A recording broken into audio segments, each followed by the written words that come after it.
What is going on, everybody? Welcome to Cage My IQ. As always, I'm your host, Cage. Today, I'm going to be doing my WWE Crown Jewel 2022 4-card prediction show. We got 8 matches to break down. I'm going to get through them pretty quickly for you. But as always, this is Cage My IQ. If you guys know where we're from, please follow and subscribe to us on social media. We are on Twitter, Instagram, Twitch, and YouTube.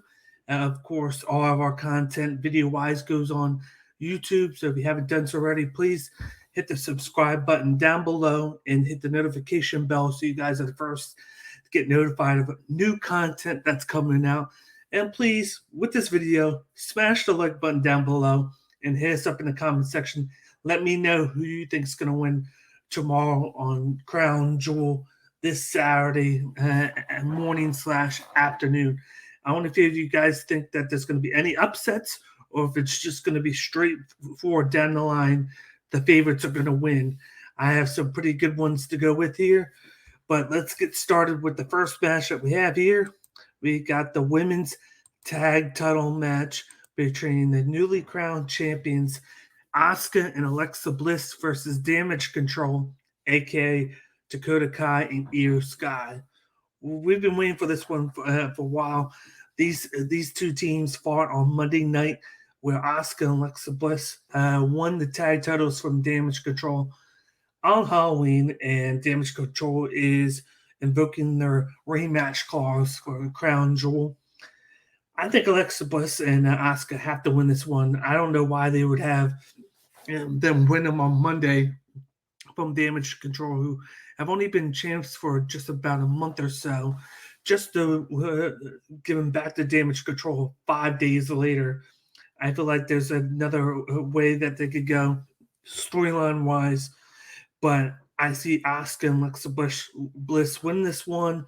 Maybe we get Naomi and Sasha Banks to come back and eventually take the titles from Asuka and Alexa Bliss, maybe at Royal Rumble. And then you can get a WrestleMania moment between Damage Control and Sasha Banks and Naomi for the titles.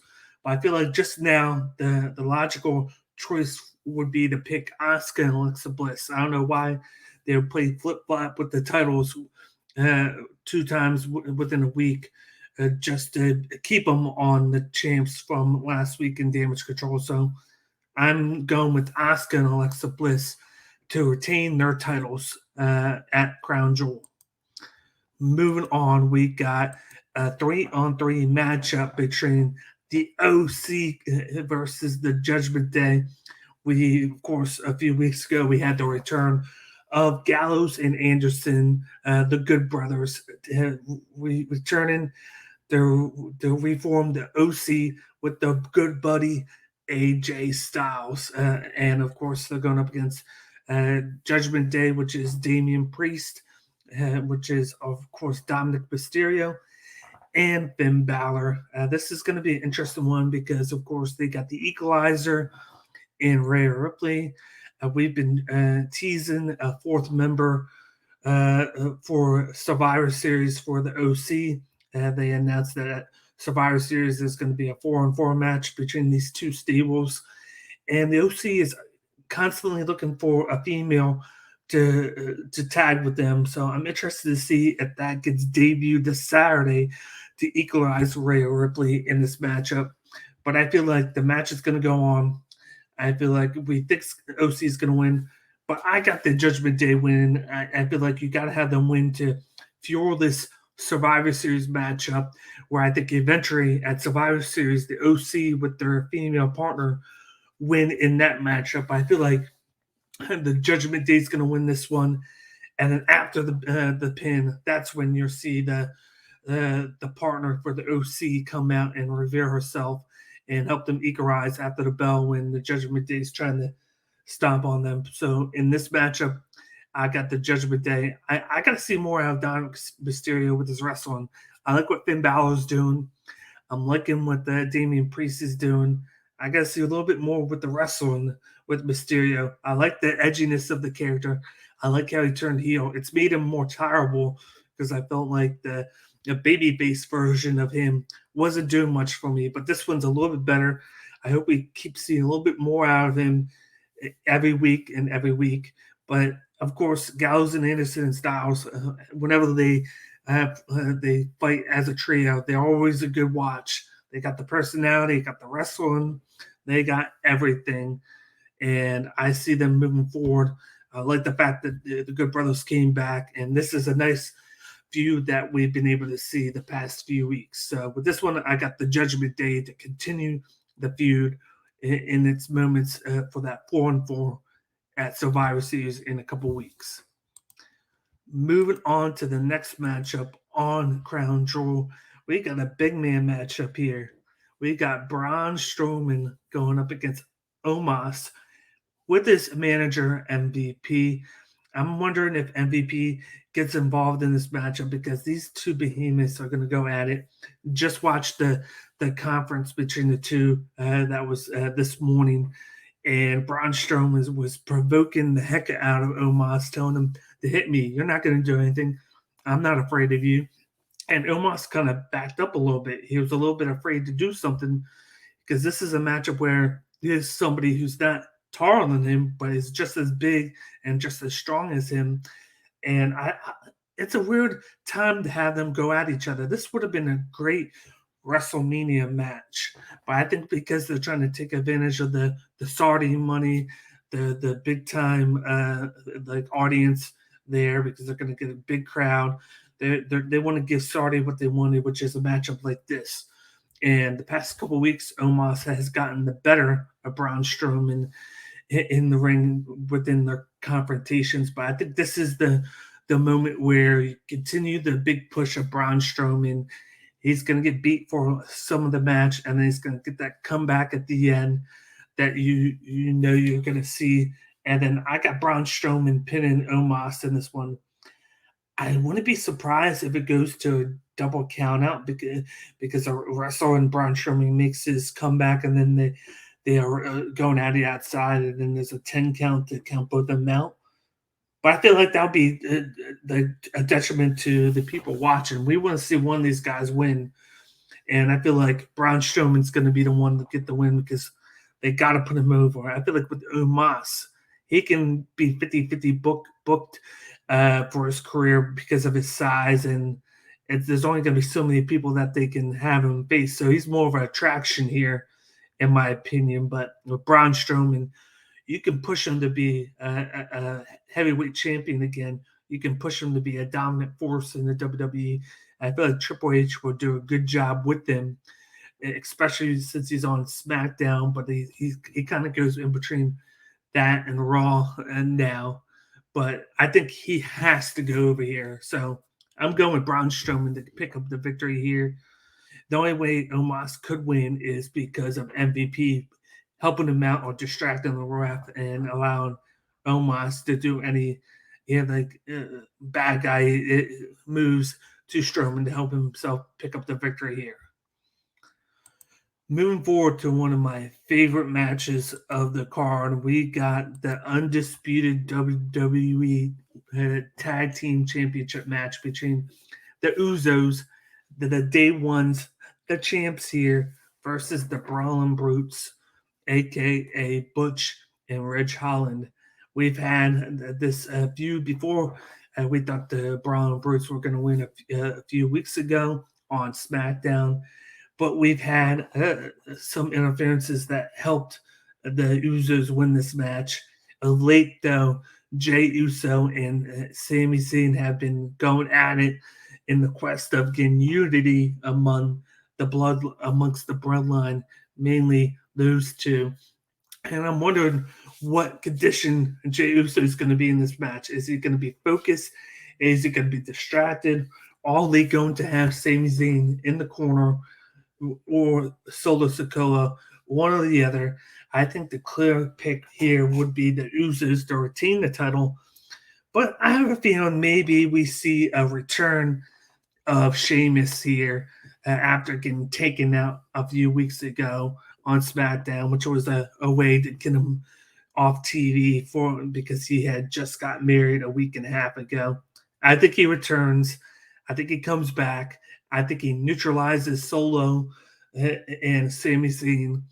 I think there's going to be a moment maybe where Sami tries to help out the Usos and he distracts Jey Uso. And I think this is where they lose the tag titles. I think it would create a great storyline moving forward for the Bloodline where Sami and Jay's distraction towards each other causes the Usos to lose the titles momentarily, and it creates even more dissension amongst the Bloodline with Roman Reigns being really pissed at them and maybe exiling them for a bit for causing this to happen. So I'm going with the upset here. I'm going with the underdog pick. I'm going with the Brawling Brutes here.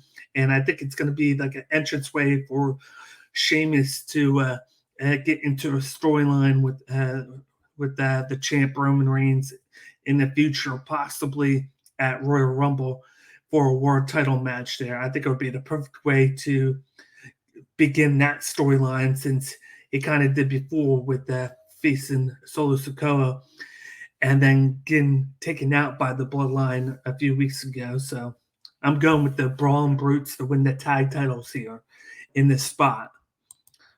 Moving forward, we got a grudge match between Drew McIntyre versus Karrion Kross with Scarlett. They had a match at the last pay-per-view at Extreme Rules in a strap match where we saw, of course, Karrion Kross pick up the victory here. It has gotten intensified over the past few weeks leading up until Crown Jewel. So now they're going to have a one-on-one match. I think you have to put over Karrion Kross again. This is going to solidify himself even more on the roster. Have him come in, have them have his first two pay-per-views where he picks up 2 wins against a big-time contender for the world title in Drew McIntyre. I think you got to do this. You got to make him a big main event player here because he's a big character. A lot of the people, fandom-wise, love him. They love his entrance. They love the character. And Drew McIntyre is a guy that can put him over. He can lose, and it's not going to hurt him at all because he's always going to be in that picture there because of who he is. So I think you put him over here because if you put Drew McIntyre over here, what are they going to do? They're going to have a third match at a premium live event unannounced yet or on SmackDown, or are they going to have that at Royal Rumble and you're going to continue it for like a 4 or 5 month span? I don't think that's going to work. So I think you got to put Karrion Kross here. You put him over, and then eventually he's going to get a big time match in the future. So I'm going with Karrion Kross in this spot. I think you got to make him bigger than life, and beating McIntyre twice in the span of a month is going to do that. Moving on to, oh my God, this matchup is huge here. And the best part is it's just a regular singles match with no title involved. We got Bobby Lashley versus Brock Lesnar. The last time these two fought was at last year's Royal Rumble, where with interference, Bobby Lashley won the world title from Brock Lesnar, and it's kind of been unanswered since. They kind of left with that to do the, of course, the Brock Lesnar versus Roman Reigns.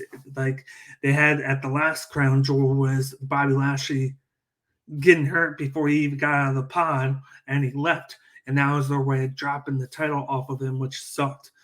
But now a whole year later, you can have Bobby Lashley versus Brock Lesnar, the matchup, the rematch that you've been wanting, that you wanted there that you didn't get. And of course, Brock Lesnar is the reason Bobby Lashley dropped the U.S. title to Seth Rollins because of attacking him. And boy, I think this is going to be a huge way to put Bobby Lashley over and back into the world title picture, the main event scene. He's been doing the big card scene for the last 6 months or so and making the U.S. title relevant again, kind of like what Gunther has done with the IC title. You make it relevant again. You make it important with how Roman Reigns has been doing less and less appearances on each show. And it gets people to care about the title again. And Bobby Lashley did that, and Seth Rollins is now going to continue that. And you can only assume that Bobby Lashley wants to go after Roman Reigns now, make the move up, and that's why they had him drop the title and you start a feud. What better way to have you move up than to face Brock Lesnar? Brock Lesnar's in the business for putting people over now. He's come out and said it, and this is a big way to do that. These two guys are going to go at it. I think it's going to be one of the matches of the night, and I got Bobby Lashley win this one. I feel like he's going to be one of the next guys in line for Roman Reigns. I feel like you've got multiple chances to put him versus Roman Reigns in the matchup. We haven't seen it in quite a long time. And the last time we saw it, I believe it was a babyface Reigns versus a heel Lashley, but now the roles are reversed.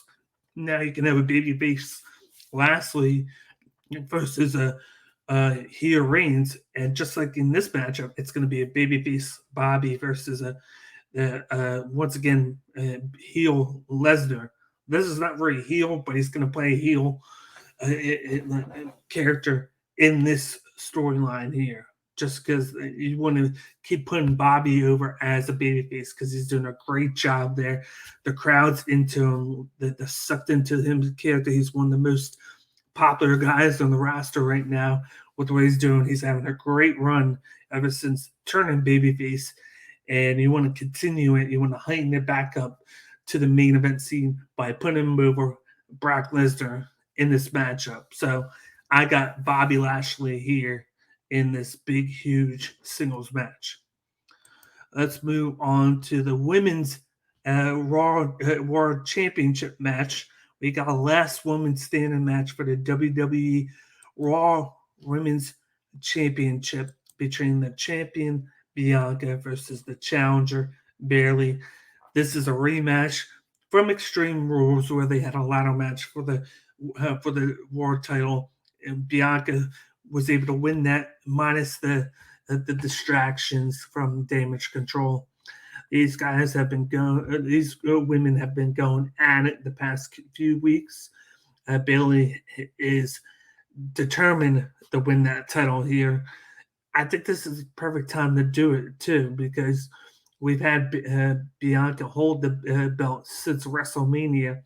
She has been the champ for the past 7 months almost. It's been 7 months now, and I think it's almost time to take the belt off of her. If you feel like you need to put the belt back on her, you can do it again at WrestleMania. But I feel like this is the time to do it. I think Bayley is primed for that heel championship run that she had a couple years ago, and she did a wonderful job with. Bianca has done a great job as the babyface champion, but I think this is the time you pull the trigger on having Bayley lead Damage Control as the women's champion on Raw. So in this one, I got Bayley upsetting Bianca Belair. Maybe you have interference involved. Maybe you have somebody return and attack Bianca Belair, whether it's Scarlett or somebody else of that matter. But I think that the best point here is to have Bayley win this matchup and become new WWE Raw Women's Champion. Moving on to the main event. We got the undisputed WWE Universal Championship match between the champ, your tribal chief, put your ones up, Roman Reigns versus Logan Paul. I'm intrigued by this one. They announced it, of course, after the Extreme Rules. Logan Paul came out and said, give me that title shot. I'm ready for it. This is going to be his third match in the WWE. He is 2-0. He won the tag match at WrestleMania with The Miz, and then he fought The Miz at SummerSlam, in which he won that matchup, and he made people believe in his wrestling skills in that match because he did a great job. He sold very well. He has the moves. He has the charisma. I think it's a little bit too soon to have him go for the title like this, but he impressed me a lot in that matchup. And he's going up against the tribal chief here who is moving up the ranks with his championship reign. It's in, I believe it's just around 800 or over 800 days.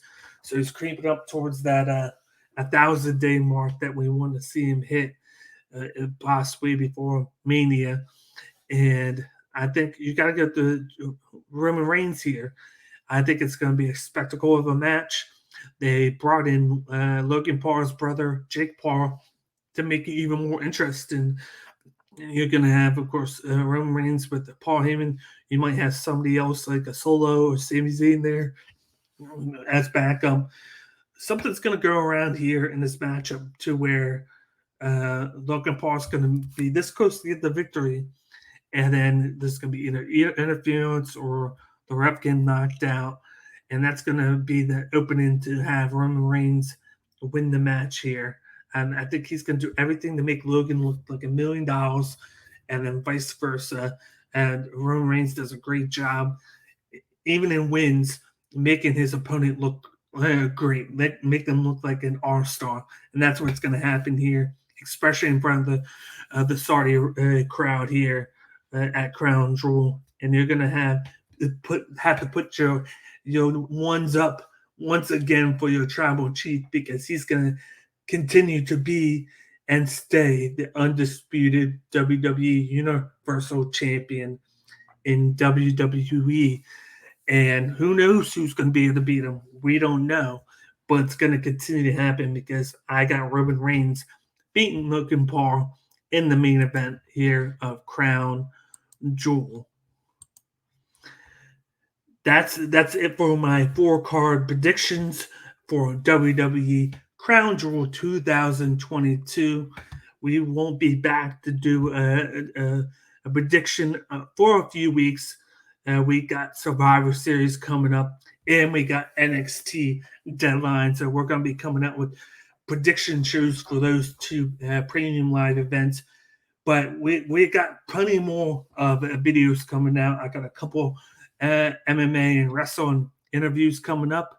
And then I also have a couple UFC and Belcher prediction shows in the works for Cage My IQ. So definitely go to the YouTube channel, hit subscribe if you haven't done so already, and please leave us a comment in the comment section to the right. Give me your thoughts and opinions on my predictions, who you're picking for the pay-per-view, and please smash the like button down below and follow us on social media on Facebook, on Instagram, and on Twitter. But other than that, I'm your host, Cage. This was the WWE Crown Jewel 2022 4-card prediction show. I'll be back next time for another edition of Cage My IQ Presents. Thank you guys for tuning in. See you next time.